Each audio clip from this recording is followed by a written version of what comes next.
제가 장례식을 집례할 때마다 조사나 조가를 저는 유심히 듣습니다.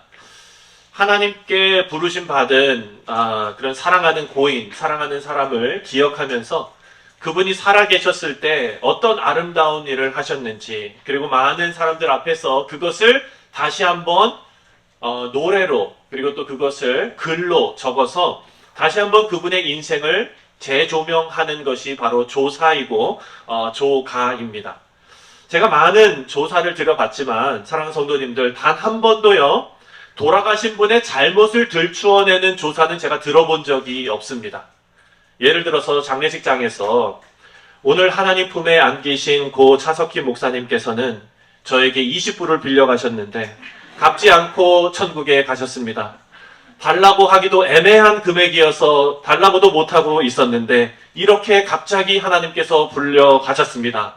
이런 조사를 한다면 사랑하는 성도님들, 정신이 나가지 않은 이상 이런 조사를 하는 사람은 없지요. 대신에 아마 이렇게 하겠지요.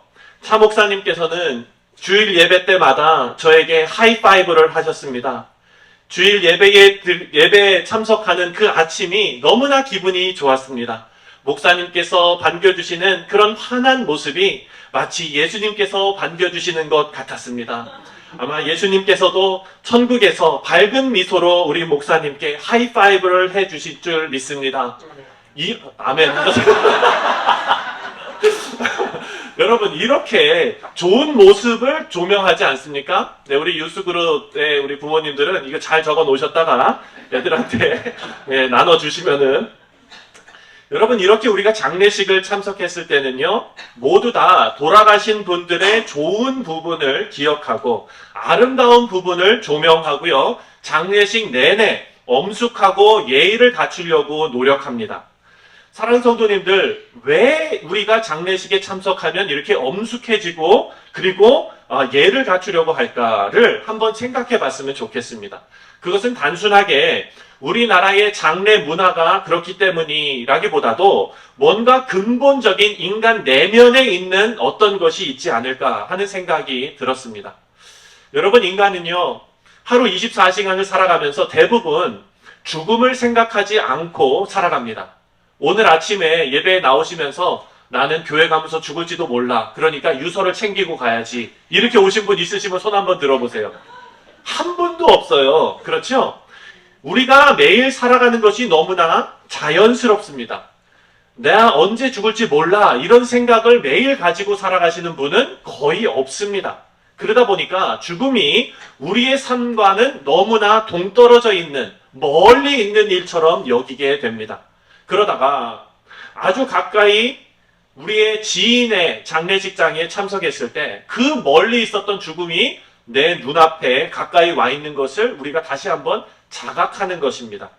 그래서 그 죽음 앞에서 내가 숙연해지고 그 죽음 앞에서 나를 다시 한번 돌아보게 합니다.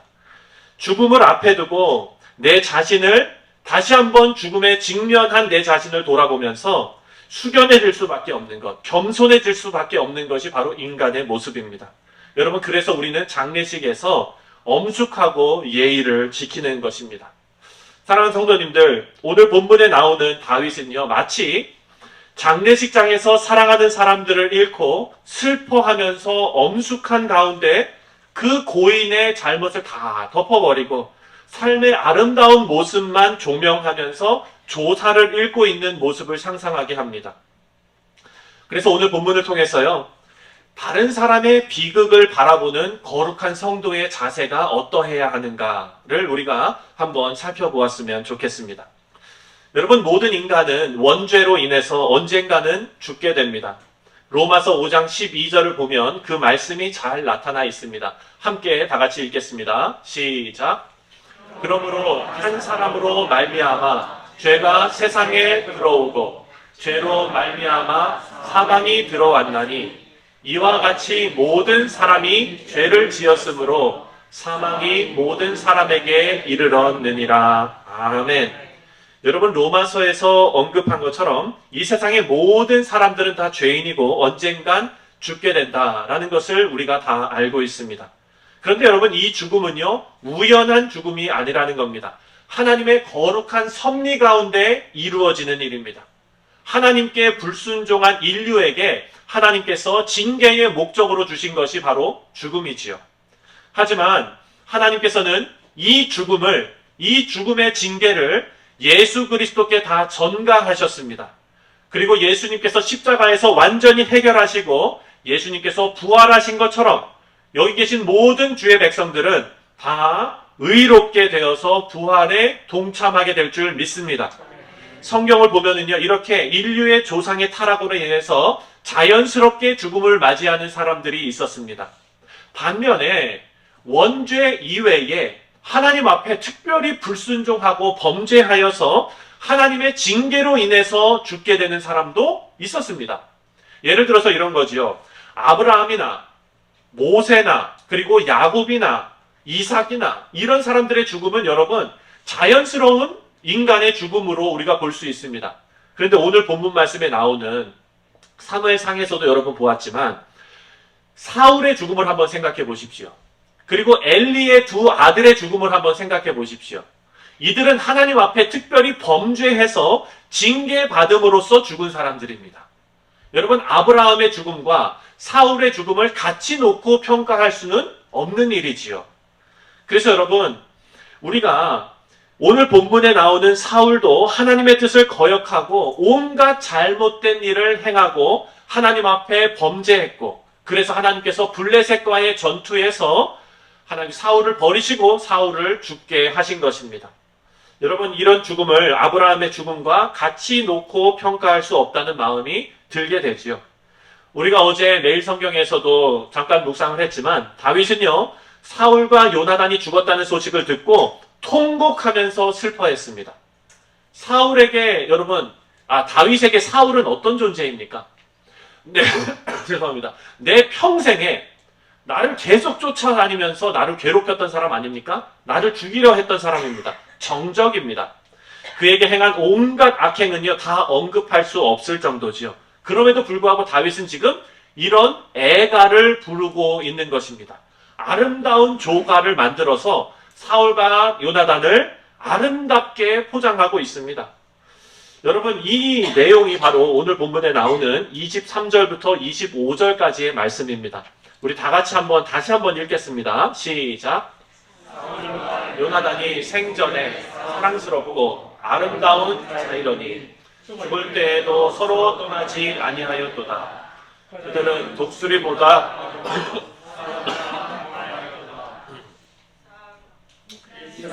딸들아 사울을 슬퍼하여 울지어다.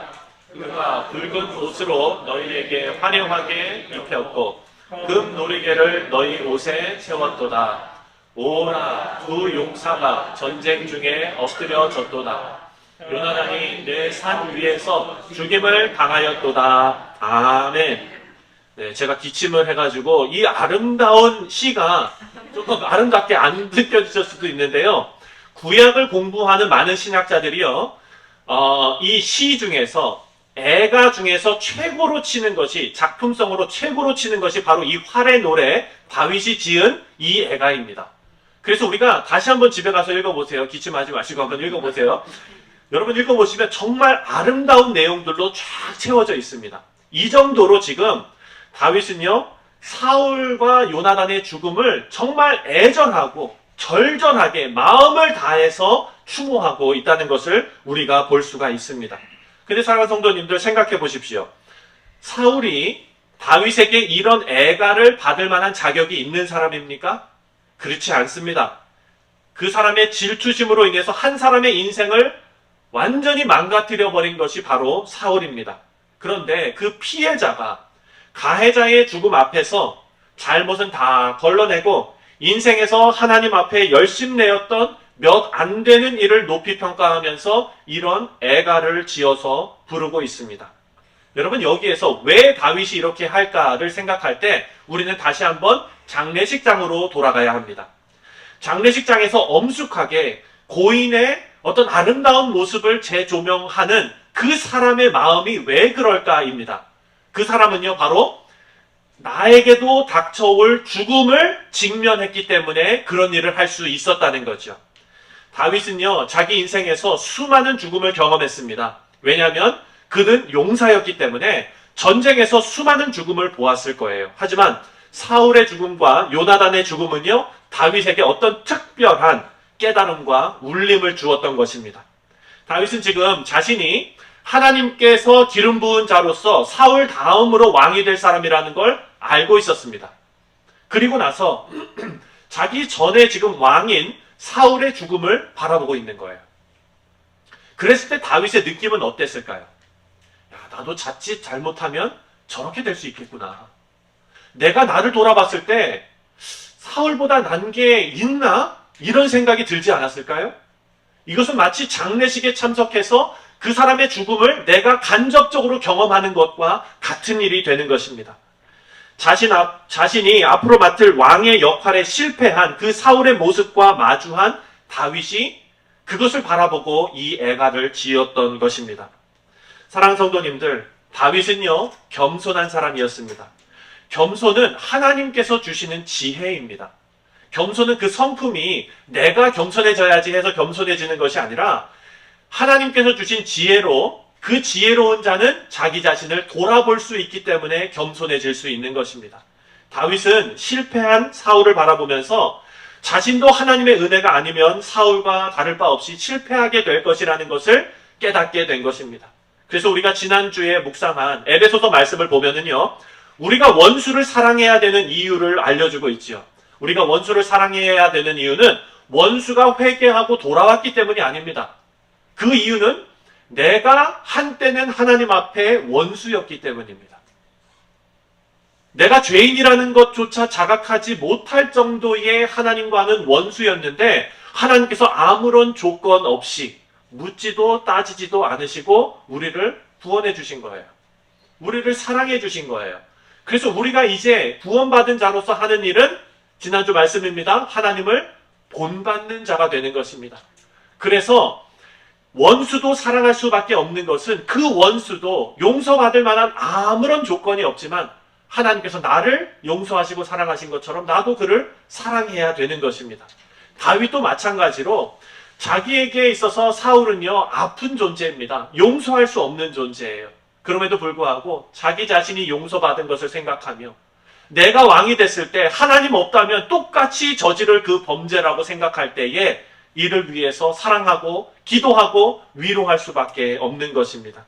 사랑하는 성도님들, 그래서 오늘 이 말씀을 통해서 우리가 다른 사람의 비극을 대하는 우리 믿는 거룩한 백성의 자세가 어떠해야 될지 세 가지만 같이 한번 살펴보도록 하겠습니다. 첫 번째는 함께 울어주는 것입니다. 다윗은요, 사울의 모습에서 인간의 연약함을 보았습니다.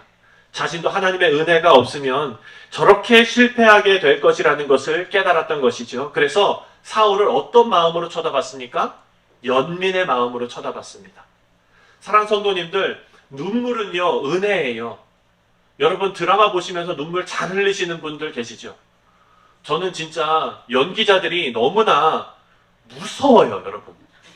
그분들이 존경스러운 것보다 무서워요. 제가 인터뷰를 하는 걸 봤는데요. 감독이 이렇게 주문을 했대요. 네. 그 눈물이 그렁그렁 하다가 왼쪽 눈에서만 또르르 떨어지게 연기해 주세요. 이랬대요. 그랬더니 이 여배우가 그렁그렁 하다가 그 포인트에 왼쪽 눈에서만 또르르 제가 그분을 보고 저런 분하고는 절대로 결혼하면 안 된다. 막 이런 생각이 들었어요. 사랑하는 성도님들, 그런데요, 연기가 아니라 진짜로 어떤 사람의 아픔을 보고서 마음이 정말로 아파서 펑펑 눈물을 쏟는 분들이 계세요. 저는 여러분들 중에서 그걸 많이 봤어요. 네. 정말 은혜가 되고 정말 아픈 마음이 들고 그런 성도의 모습을 봤을 때 함께 울어주시는 분들, 사랑하는 성도님들, 이것이 타인의 비극을 바라보는 거룩한 성도의 자세입니다. 다윗은요, 지금 지난 우리 토요일 날 말씀에도 제가 살짝 언급을 했지만 다윗은 지금 많은 사람들이 보는 앞에서 사울과 요나단의 죽음을 슬퍼하고 있습니다. 그런데 여러분 생각해 보십시오. 많은 사람이 다윗을 쳐다보고 있을 거예요. 저 사람이 지금 자기의 정적이 죽은 그 죽음 앞에서 어떻게 행동할 것인가, 그렇게 봤을 거예요. 그런데 다윗은 그 앞에서 진실된 울음이 터져 나왔습니다. 슬픔이 터져 나왔어요. 사랑하는 성도님들, 인간을 심판하실 수 있는 분은요, 하나님 한 분밖에 없습니다. 우리가 만약에 심판자의 위치에서 그 위치에서 남을 정죄하고 심판하고 있다면 그 자리에서 당장 내려와야 합니다. 우리가 있을 곳은 누구냐? 어디냐? 바로 아픔을 당하는 자 옆자리가 바로 우리의 자리입니다. 그분들을 위해서 함께 울어줄 수 있는 것이 타인의 비극을 바라보는 거룩한 성도의 모습입니다. 우리가 해야 될 것은요, 하나님께서 공의를 나타내실 때에, 그로 인해서 죄인들이 엎드러질 때에 그 옆에서 함께 울어주는 것입니다. 하지만 그것을 바라보는 우리 성도들이 하나님 옆에 서서 하나님 쟤도 심판해 주세요, 하나님 여기도 심판할 거 있네요, 이렇게 하고 있다면 우리는 우리의 본분을 제대로 하고 있지 못합니다. 사랑하는 성도님들, 너와 내가 다르다를 외치는 성도들이 되지 않기를 간절히 바랍니다. 대신에 죄인을 부둥켜 안고 애통하면서 울 수 있는 성도님들이 되시기를 주님의 이름으로 축원드립니다. 두 번째는요, 덮어주는 일입니다. 20절 말씀을 함께 읽겠습니다. 시작. 이 일을 가드에도 알리지 말며 아스글론 거리에도 전파하지 말지어다. 블레셋 사람들의 딸들이 즐거워할까? 할례 받지 못한 자의 딸들이 개가를 부를까 염려로다. 다윗이 이렇게 명령하고 있어요. 사울과 요나단이 죽었는데 이 죽음을 지금 가드에 알리지 말라는 것은, 가드가 누구의 고향입니까? 골리앗의 고향이죠. 예, 블레셋이에요. 블레셋의 사울의 죽음을 알리지 말라라고 지금 명령하고 있습니다. 여러분, 사울의 죽음은요, 1차적으로 사울 가문의 수치입니다. 그리고 조금 더 넓게 생각하면 이스라엘 전체의 수치이죠. 이 수치를 지금 드러내지 말라는 거예요. 여러분, 미련한 사람들은요, 자신의 부끄러움을 여기저기 떠벌리고 다닙니다. 사랑하는 성도님들, 그런데 지혜로운 자는 성경에 보면 뭐라 그러는 줄 아세요? 내 옆에 있는 사람의 수치를 덮어줄 수 있는 자가 어떤 사람이에요? 지혜로운 사람인 거예요. 사랑하는 성도님들, 오늘날 한국에 여러 가지 인터넷 매체들이 있어요. 그래가지고 교계의 소식들이 우리한테 되게 많이 다가옵니다. 근데 여러분, 교회에도 덕스럽지 못한 일들이 있죠. 그런데 안타까운 것은요, 교회가 이런 일들을 교회 안에서 처리할 수 있는 능력이 상실된 시대를 우리가 살아가고 있다라는 생각이 듭니다. 교회 안에서 무슨 일이 생기면은요, 사회법정으로 가는 거예요. 이런 일들을 바라보면서 참 너무나 안타깝다는 마음이 듭니다. 사랑하는 성도님들, 오해하시면 안 됩니다. 잘못을 덮는 것, 은폐하는 것, 무마시키는 것을 말씀드리는 것이 아닙니다. 이 잘못을요, 교회 안에서 성경의 가르침으로 우리가 하나님께서 주신 가르침을 따라서 해결해낼 수 있는 능력이 교회 가운데 있어야 된다는 것을 여러분들께 말씀드리는 겁니다. 우리가 이것을 은혜로 사랑으로 덮으면서 교회 안에서 권면하면서 해결할 수 있는 능력이 우리 가운데 있어야 합니다. 사랑하는 성도님들, 덕을 끼치는 교회가 되시기를 주님의 이름으로 축원드립니다. 우리는 형제의 허물을 덮어주고 진심으로 하나님께 돌이킬 수 있도록 기도해야 합니다. 이것이 장례식장에서 자신을 돌아보면서 예의를 갖춰서 사랑으로 문제를 해결하는 그런 교회의 모습이 우리 가운데 있어야 될 줄 믿습니다. 마지막으로 다른 사람의 비극을 대하는 성도의 자세는요, 바로 사랑입니다. 26절 말씀을 다 같이 함께 읽겠습니다. 26절 시작. 내 형 요나단이여, 그대가 그대를 애통함은 그대는 내게 심히 아름다움이라. 그대가 나를 사랑함이 기이하여 여인의 사랑보다 더하였도다. 아멘. 다윗은 지금 요나단의 죽음을 애통하고 있습니다. 그 이유가 바로 사랑입니다. 요나단이 다윗을 너무나 사랑했습니다. 그리고 그 사랑을 다윗이 지금 아름다운 시의 언어로 표현하는데 뭐라고 얘기했냐면, 그대가 나를 사랑함이 기이하여 여인의 사랑보다 더하였도다. 여러분, 이 말씀을 읽으실 때 어떤 느낌이 드십니까? 우리 성도들이 하나님께서 서로 사랑하라라고 주신 이 말씀의 교과서적인 모습이 바로 이런 사랑입니다. 정말로 끈끈한 사랑이지요. 그런데 여러분, 요즘 자유주의 신학자들이 이 말씀을 어떻게 사용하시는지 아십니까? 다윗과 요나단이 동성애자였다라는 것을 근거로 드는 게 바로 이 말씀이에요. 너무나 안타까운 일이죠. 사랑하는 성도님들, 제가 잘 알고 있는 디자인 하시는 그런 어떤 자매님이 계십니다. 근데 이분이 정말 아름답게 디자인을 하세요. 옷도 그렇고요, 뭐도 그렇고요, 정말 너무나 아름답게 하시는데 이분이 저한테 디자인 업계에서 지금 크리스찬으로서 너무 힘든 부분이 있는데 뭐냐면은 바로 무지개를 자기 뜻대로 사용하지 못한다는 거예요. 너무나 아름다운 무지개, 옛날에는 너무나 아름답게 이것을 표현했는데 이제는 이것을 자기가 자기 디자인에 표현하면 그 내용 자체가 왜곡돼 버린다는 거예요. 그래서 너무 안타깝다는 거죠. 사랑하는 성도님들, 오늘 이 본문 말씀을 읽으시면서 다른 어떤 것 생각하시면 안 됩니다. 이것은 뭐냐? 하나님께서 주의 백성들이 서로 사랑하는 이 문제에 있어서 그대가 나를 사랑함이 기이하여 여인의 사랑보다 더하였도다 라고 얘기할 정도로 사랑하라는 거예요. 여기에서 말하는 여인의 사랑이라는 것은 어머니의 사랑을 의미합니다. 어머니의 사랑은 여러분, 여자는 약하지만 어머니는 어떻습니까? 강해요. 예, 한국 지하철 한번 타보십시오. 아주머니들 열리자마자 그냥 내 아들이 앉아야 된다고 엉덩이로 밀어가지고 석희야 여기 앉아라. 이게 어머니 사랑이에요. 어머니는 강합니다, 여러분. 그런데 요나단의 사랑이요, 어머니의 사랑보다 월등했다라고 지금 말하고 있는 거예요. 요나단이 다윗을 어떻게 사랑했습니까? 우리가 사무엘상을 쭉 묵상했을 때 요나단의 사랑을 지켜보았습니다. 목숨을 걸고 다윗을 지켰어요. 자비를 베풀었고요. 하나님을 경외했기 때문에 요나단 대신 다윗이 왕이 되는 것에 질투하지 않았습니다. 하나님 안에서 인간이 보일 수 있는 최고의 사랑의 관계가 바로 이런 사랑의 관계입니다. 사랑하는 성도님들, 이렇게 서로 사랑하시기를 주님의 이름으로 축원드립니다. 말씀을 정리하겠습니다. 다윗은요, 자신의 정적 사울이 죽었음에도 진심으로 슬퍼하면서 애가를 부를 수 있었습니다. 그 이유는 하나님 앞에서 자신의 연약함을 발견했기 때문입니다. 나도 하나님의 은혜가 없으면 사울 왕과 다를 게 하나도 없다라는 것이 깨달아진 것이죠. 이것은 제가 설명드린 대로 장례식장에 가서 엄숙해지며 내 인생을 돌아보게 하는 계기와 같은 것입니다. 왕으로 부름받았지만 실패한 사울을 바라보면서 하나님 옆에 서서 같이 심판하는 모습이 아니라 사울과 요나단 옆자리에 앉아서 함께 슬퍼하면서 자신도 은혜가 필요한 자라는 것을 하나님 앞에 간구하는, 여러분, 그 모습이 바로 타인의 비극 앞에 거룩한 성도의 올바른 모습이라 할 수 있습니다. 다윗이라는 한 인간이요, 특별나서 위대한 일을 할 수 있었던 것이 아닙니다. 여러분, 우리가 살펴보겠지만 나중에 다윗도 씻을 수 없는 범죄를 저지릅니다. 다른 사람의 비극을 바라보는 성도의 자세는 하나님 앞에 겸손한 자세로 나아가는 것입니다.